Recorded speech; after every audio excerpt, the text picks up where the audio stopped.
On this episode of the SpunMafia series, I'm honored to get to help break the news about one of the SpunLogic partners' sale of their business, FortyFour, to Bounteous. We talk about how he and his partners have built FortyFour over time, what it was like selling a business during a global pandemic, and why Atlanta continues to be a hotbed for marketing and advertising agency acquisitions. Okay, let's get into it. Okay, this is an exciting episode of SpunMafia because we have a big announcement. Ragu has just sold yet another agency. So Ragu, first of all, congratulations. Hey man, thank you. For an entrepreneur, the day you start something is like the happiest day of your life. In fact, it's sometimes even more fun than like the day you might sell it, just because like of all the possibilities ahead. But definitely the day you sell or go public, hopefully one day, is like about the next happiest day you could possibly have as a business person or an entrepreneur. So it's been a whirlwind this week. I think about you now. You and Raj now have sold 3 agencies in Atlanta. I think about Silicon Valley. Did you watch Silicon Valley? Yeah. Joe, remember the Trace Comas, the 3 commas? You guys are in the 3 agency sold category. I don't know who else is. I've only done the 2. So tell us about the deal. Tell us what you guys did. Yeah. Actually, for the last, since beginning of 2015, kicked off right away. I think maybe the last SpunMafia episode talked about selling Engaged to Publicis in 2013, and we had a non-compete that kicked in for 1 year from January 2014 to January 2015, and really got going with a different kind of agency that was really exciting. And earlier this week, we were able to announce its sale. And for FortyFour, our big piece was concentrating on, platforms, particularly e-commerce, something that we never did before at Engage. I mean, we had $45 million a year in revenue, and not a dime of it, I think, was on e-commerce. And that just shows you how exciting the digital space is. I mean, there's all sorts of different ways you can do things. An email agency, a general web agency, SEO, PPC. Some of those things are interesting to me, and for me, e-commerce ended up being the most interesting thing I could do. Well, I remember when you and I were leading the process to sell SpunLogic in 2007, and then ultimately selling early 2008. And I remember how exhausting that was, running a growing agency and going through the sale process. You just did it with those 2 things and during a global pandemic. So are you a little bit tired? Yeah, super tired. It's been a crazy year, but I mean, a particularly crazy last few months. And I think one thing that helped at Spun is we had 4 partners. So you and I could team up on the roadshow and the sale and then due diligence and all of that. And we had Raj and Danny to run the business. For FortyFour, there was 3 of us, and it just wasn't a logical split. So I handled the roadshow and the sale piece, and then Thomas and Adam were able to keep a lot of good things running and growing this year. But then on the e-com side, somehow because of COVID, the sale pattern we were thinking would be this summer if we were going to go to market in March, and slipped right into the busiest time of year for e-commerce. So my group is as busy as could be possible and had this going on. So kudos to to our directors, to our whole team, just for doing a great job through all of this. And I remember, you fought as hard as any of us for our team members that we're going to obviously go forward with our 2 sales and making sure that they were taken care of and that the culture wouldn't change. I assume that's, sort of the case with this sale, that you guys are going to remain with your culture and your team and only build from there. Yeah. Yeah, I mean, I think, and lessons learned along the way as well. I think part of it was when I had the roadshow and the different pieces with different potential people who were interested, I was able to stress the team, the team, the team um, at the beginning. So whenever anybody wanted to move forward, they already had the mindset is, wow, they have a great team. Now they haven't met them yet. In fact, they maybe haven't met anybody other than my investment banker and me on like a Zoom call, which is all weird because these things have always been in person, and it's very much a people business. But by talking about the team the whole way, they bought into our team.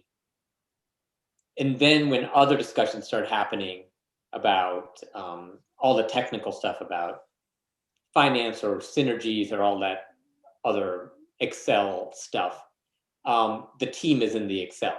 The idea of the team, the idea of you have something special about a team and not just clients, revenue, EBITDA, and all of that. So I think I was able to infuse it early and then also talk about how great the team was doing throughout the pandemic, helping each other, transitioning well, handling the ups and downs of this kind of crazy year. They were part of the story from the beginning, and I think that really helped advocate for them. When it comes down to brass tacks towards the end and retention agreements and things like that. I remember when we sold Spun to Engage, we were really a fan of the vision that Stan Rapp had put together for what this next thing would be. So can you talk a little bit about the company you guys are joining and what part of the vision of the go forward was exciting for you? Yeah, like you mentioned in the past, Stan was sort of this highly accomplished legend in the industry that wanted to have one more go at it at like age 80, which is incredible. Kind of reminds me of our upcoming president. But for this one, I think I saw a contemporary. There's the Bounteous, who we're joining, is still run by a original founder who's an engineer from the Midwest, from a Big Ten school. Oh, wow. The team up north, so to speak. Felt a good synergy from the beginning with Keith Schwartz, who's the CEO. Similar background, similar ways of growing up, similar kind of mindset from a technical perspective, but also understanding that, an agency game is about marketing and not just technology, and all that it can do. So that was great. That felt like a good personal connection. That's how things start. And especially over a Zoom call, how do you make a personal connection? Yeah. How do you do this? It just was weird. And some calls over the summer for these roadshows were just like, explain to me line 12 on page 4 of your PowerPoint. And you're just like, guys, it's not about that. At this stage, it's got to be about, the people, what you want to do, what you want to accomplish, the goals you want to have, why you're selling to accomplish certain goals. And for us, I think it was similar to Spun for FortyFour. We accomplished a lot, and we were working with some pretty big clients and kind of having a national, maybe even international scope to what we do, but we didn't have scale. So do we scale ourselves, which is another 3 to 5 years to get to 100, 200 people? Or do we join with somebody and get some of that scale right away? And then next thing you know, you're pitching bigger clients. You've maybe picked up a technology that you were never going to have yourself. And for us, we started getting into e-commerce, and we very quickly gravitated towards using the Adobe suite for commerce, and we got very good at it at the commerce portion. And the rest of the Adobe suite was sitting there, and we said, well, little by little, each year we can add a piece of that to us organically. Win a client, hire somebody else, maybe win another client. And each year you could chunk away at getting to know the full suite. But A, that's the long haul. And B, am I servicing my current clients the right way by organically learning it and adding those skills? Or can we bring it all together? So very quickly we identified early on, it's like, we want to find somebody who's a good cultural fit, a good size fit, and good leadership that had the other pieces of stack and needed what we did, and we needed what they had. And kind of a short list got put together relatively quickly after a bunch of meetings. And I think we made a great choice. Mm. Yeah, I'm really excited for you. When you think about the process of doing all of that, so you had no in-person meetings, is that right? Pretty much after it was down to a Yeah, very, late stage, pre-LOI, asked, because honestly, it's personal preference. Do you want to travel, sure. during all of this? And, Keith said, look, I haven't traveled since, the whole lockdown thing started, but, I'll get on a plane, I'll come down and I'll meet you guys in your office. Of course, no one was else in the office. It was Okay, three of good. us and Keith, and we were able to spend a half day together, and it was important because he realized that it was important to him, and he got to see our office, he got to Mhm. see the city, and we're right on the Beltline. And a key part of it is Atlanta. Like, it's been for you, Jeff, home. Mhm. For me, it's my adopted home, but now for what, 20 plus years, which makes me a native, I think, in Atlanta Mhm. terms. It does. Um, It does. and the community down here, just say, hey, walk around the Beltline, hear about the history of quote unquote the other side of the tracks, and what's good or bad about our transformation, the questions we always ask ourselves in Atlanta about trying to be better. Mhm.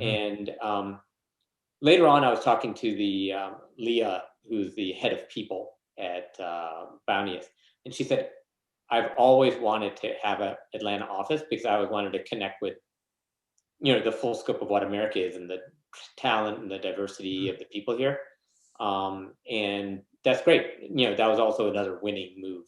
It's funny how one sentence here or there makes it that I like that person. They're thinking the same way. I think Yeah. I could really work with them. And we can, I'd like to end on that kind of thought around Atlanta. You've now built and sold 3 agencies in Atlanta. So as you think about Atlanta itself, you just I know you love the city. What is it that makes Atlanta so special for at least the marketing and advertising industry? Yeah, I mean, honestly, Atlanta's the home of the independent agencies that start here and that the national agencies come to pick up key skills that they don't have themselves, Hmm. um, key clients that they can't win themselves.